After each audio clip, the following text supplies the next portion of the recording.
Salut, c'est Trado, je suis content de vous retrouver pour la mise à jour de l'analyse technique du CAC 40 et avant toute chose, l'action du jour et cette action du jour est aujourd'hui Eramet. Eramet, attention en données hebdomadaires, c'est-à-dire que chaque bougie que vous voyez ici correspond à une semaine de cotation et si j'ai repéré pour vous cette action aujourd'hui, c'est parce qu'il vient de se produire un événement technique assez intéressant, c'est le croisement haussier M7 M20. Alors attention, c'est du réchauffé, mais on revient sur des zones intéressantes. Clairement, attention, je répète, on est en données hebdomadaires, hein. La M7 a croisé la M20. Ok, c'est pas récent, je l'ai dit, ça s'est produit sur cette bougie. Mais comme vous pouvez le voir, on est actuellement très proche du niveau de croisement. Donc on se retrouve avec un point d'entrée qui serait éventuellement intéressant. Pour revenir à nos moutons, j'ai backtesté la chose suivante. Que s'est-il passé les précédentes fois que la moyenne mobile à 7 semaines a croisé la moyenne mobile à 20 semaines?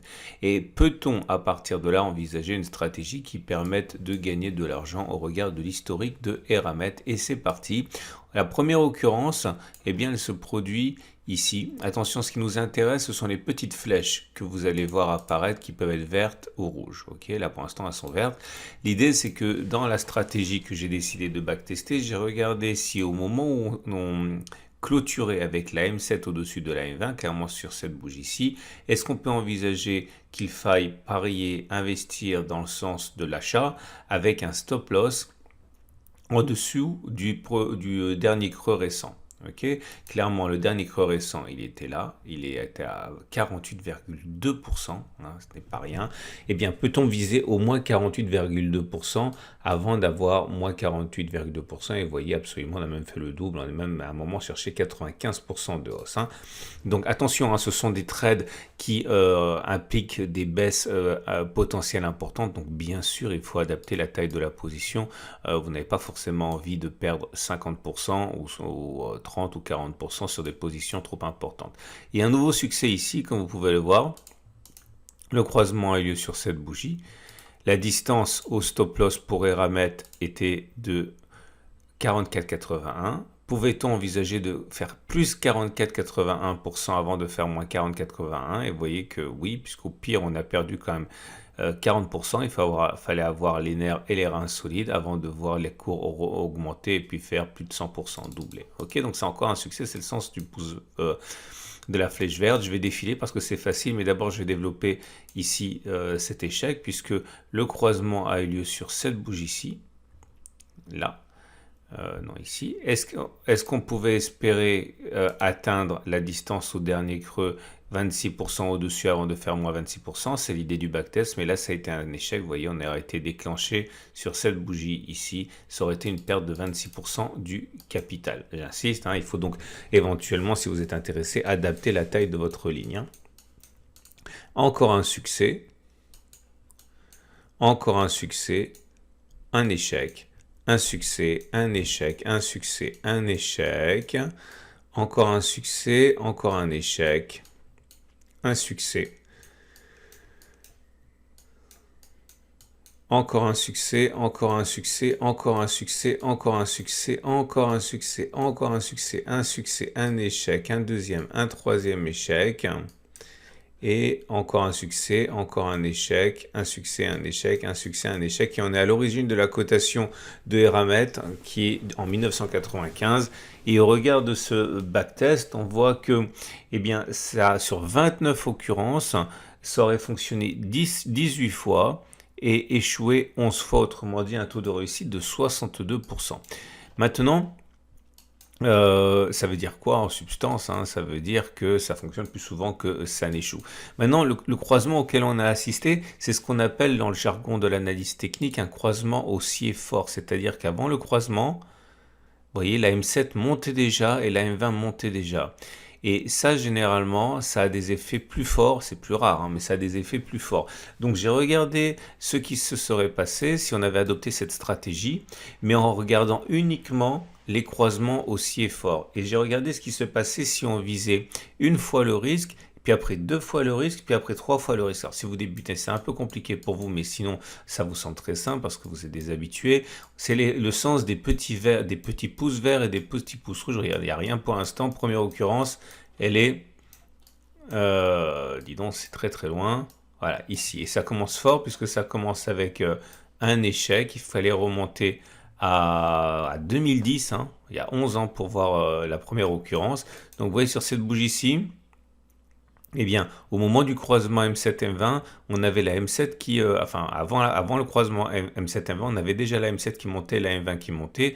Et est-ce qu'on a d'abord fait la distance au précédent creux, à savoir 19,46%, ou est-ce qu'on est venu taper le stop loss à 19,46? Alors on est monté jusqu'à 18,30, mais finalement on est revenu baisser et être déclenché sur cette bougie-là. Donc ça aurait été un trade perdant. Et regardez là, l'occurrence précédente, elle était ici. Comme vous pouvez le voir, avant le croisement M7-M20, les deux montaient. Est-ce qu'on a d'abord fait moins 35% ou est-ce qu'on a d'abord fait plus 35%? Et en fait, on a fait non seulement on a fait plus 35%, alors attendez, je suis monté trop vite, voilà. On a fait jusqu'à, avant de repasser sur le niveau d'achat, 82%. Donc en fait, il y a 2 pouces verts parce que ça signifie qu'on aurait atteint le premier objectif fixé, donc un gain égal au risque pris, puis également le deuxième objectif, c'est-à-dire un gain 2 fois supérieur au risque pris. Bref, on gagne 2 fois plus que ce qu'on a risqué. Et là maintenant, pour les autres occurrences, il va y avoir 3 pouces, parce qu'en fait, lors du croisement, on prenait un risque sur cette bougie-ci de 13%, 12,98, mais on a fait beaucoup plus. On est monté jusqu'à, voilà, ça monte vraiment trop haut. Bon bref, beaucoup plus que 3 fois plus, hein, je m'arrête ici à voilà, 350%. Bref, vous pouvez espérer gagner 3 fois plus que le risque, ici aussi, ici aussi, ici aussi, et là ça aurait été un échec. Et ça y est, là donc pour les croisements forts, ça a fonctionné 5 fois, ça a échoué 2 fois pour un ratio gain-risque égal à 1, c'est-à-dire qu'on vise un objectif au moins égal, au plus égal au risque, hein, c'est-à-dire un taux, ça ne veut pas dire grand-chose et pourcentage pour des chiffres aussi petits, mais simplement pour marquer l'esprit, 71%. Et la bonne nouvelle, c'est que si on vise un risque de un objectif de 2 fois le risque, eh bien on perd aucune occurrence, on est à 71% aussi de succès avec 5 succès et 2 échecs. Et si on vise 3 fois le risque, on est à 4 succès, 3 échecs, donc 57%, mais avec un gain qui peut être 3 fois supérieur au risque pris. Bref, est-ce que je suis en train de vous dire que vous avez trouvé une façon de devenir millionnaire? Absolument pas. Mais en tout cas, au regard de toute l'histoire disponible sur Eramet, compte tenu de la situation actuelle qui a un croisement aussi fort, eh bien il est beaucoup plus probable que l'on monte, que l'on fasse plus 30,69 que moins 30,69, mais compte tenu de la situation particulière, on pourrait même envisager qu'il soit intéressant de viser 3 fois 30% vers le haut, 90%, donc, puisque au regard de l'expérience récente, hein, ça a l'air de fonctionner une fois sur deux. Donc 4 succès, 3 échecs, voilà. Alors maintenant, c'était un petit peu long parce que j'espère que c'était suffisamment formateur pour prendre un petit peu de temps. Si vous avez aimé ce format, eh bien, je vous invite à vous abonner à ma chaîne YouTube. Je fais des vidéos tous les jours avec des stratégies tous les jours. Et puis bien sûr, n'oubliez pas les podcasts que je mets en place avec les meilleurs traders que je connais. C'est sur le site dédié. Et puis maintenant, on passe à l'analyse technique du CAC 40. Et on enchaîne avec le CAC 40 qui déçoit avec une baisse de plus de 1%. Les raisons à chercher sont du côté de la Chine, dont on sait que les craintes d'une crise systémique entourent les difficultés de Evergrande, le géant immobilier chinois.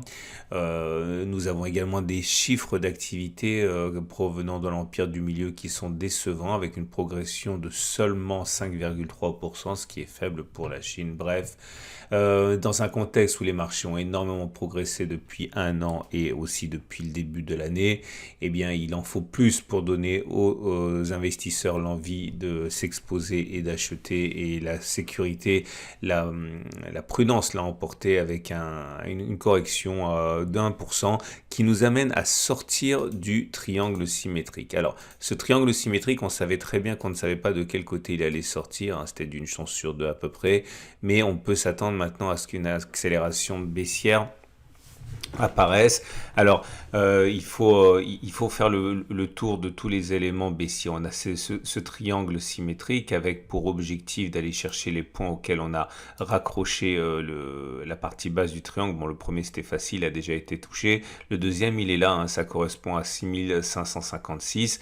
Après, il y a d'autres façons de tracer les objectifs, notamment tracer une parallèle à la partie haute de ce triangle, hein. C'est quelque chose dont je parle et je vous montre des exemples dans le module éponyme, hein, du pack Outrado, mais l'idée ça serait d'aller chercher ça. Attention, plus les objectifs sont ambitieux, moins souvent ils sont ralliés. On a un autre élément qui milite pour la baisse, mais on verra ça plus tard. D'abord on va finir avec le chartisme. Attention, parce qu'il ne faut pas non plus s'imaginer qu'on va rentrer dans du beurre, hein. On a le support journalier ici des 6605, 6562 qui est nécessairement acheté par des traders qui pensent que la baisse sera bientôt terminée. Quand on regarde les données hebdomadaires, attention, on est en train de travailler le support hebdomadaire, hein, qui a déjà été enfoncé lors de la précédente attaque, c'était il y a 4 semaines, c'était ici, et il a été préservé en clôture, hein, donc il peut également se produire ça. Maintenant, il est vrai qu'on peut aussi envisager, parier sur le fait que cette fois-ci c'est la bonne et qu'on ira chercher le support suivant. En tout cas, je vous invite à être quand même prudent. Pour les autres éléments, on a les éléments de chandelier japonais qui incitent également à la prudence, parce que bon, cette bougie rouge est vraiment très baissière, hein. On termine quasiment sur le plus bas avec un long corps rouge. On avait ouvert quasiment dans le positif et on termine vraiment beaucoup plus mal, c'est pas encourageant. La bougie Aiki-Nashi du moment montre que c'est baissier. Pour la deuxième bougie consécutive, vous avez une rouge sans mèche haute et bon, ce sont des bougies qui sont baissières. Et attention, on savait que on était en danger avec le 3-line break et c'est confirmé. On a notre quatrième bloc rouge ici, hein. On sait que c'est marrant, vous avez remarqué que j'ai pris 4 trades baissiers cette année, ils ont échoué et tous les trades baissiers ont échoué, tous les trades haussiers ont réussi et depuis que j'ai décidé d'arrêter de prendre les trades baissiers, tous les trades baissiers ont fonctionné d'ailleurs, hein, vous remarquez, enfin bon bref, ça vous montre pourquoi il faut travailler avec des statistiques et pas autre chose, parce que vous voyez, là j'ouvre un aparté, mais je me suis laissé influencé par mon biais et normalement si j'avais fait les choses correctement, j'aurais dû prendre tous les trades qui soient aussi au baissier et vous voyez, on arrive à 4 signaux baissiers qui ont fonctionné pour 4 signaux haussiers qui ont fonctionné, 4 signaux baissiers qui ont échoué, donc on revient à quelque chose de normal. Je referme ma parenthèse, mais vous comprenez pourquoi je suis un amoureux des backtests, hein, parce que pour éviter justement ce biais psychologique dans lequel je suis moi-même tombé. Donc on a également au niveau des éléments techniques des choses à mettre en lumière. La moyenne mobile à 7 jours est descendante, on est en dessous, donc la tendance de la tendance immédiate elle est baissière.